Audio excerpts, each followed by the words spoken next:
In other news, a 16-year-old boy today is recovering after an overnight shooting that left him with a bullet wound in the ankle. So as of now, police suspect the young man to be involved in a shooting that took place in a Mill Creek parking lot. Here we're finding ABC4's Annika Johns here in studio, and we're learning about what happened. Annika, can you tell us, what are they saying? Yeah, Sarah, that's right. So right now, information is still very limited. But when I spoke to those who live and are in the area, they told me that they just have feelings of nervousness, and they're anxious that those who opened fire are found and held responsible.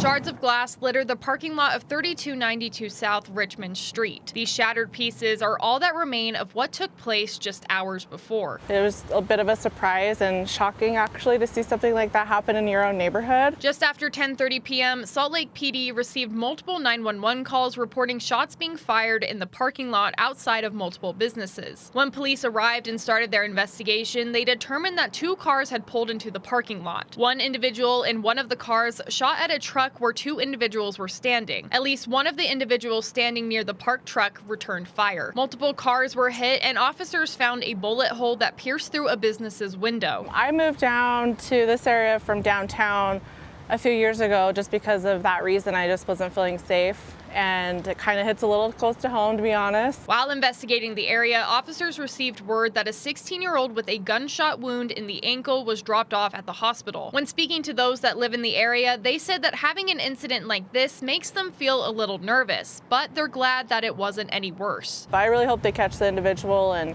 they're held responsible, because it could have probably been a lot worse. Garcia continued, saying that this incident isn't going to keep her from the area. Well, I did walk over here to Harmon, so I have to get certain things. However, she does advise everyone to keep an eye out. Stay vigilant, just be aware of your surroundings. I don't know, just keep a watchful eye out. I think everything will be fine.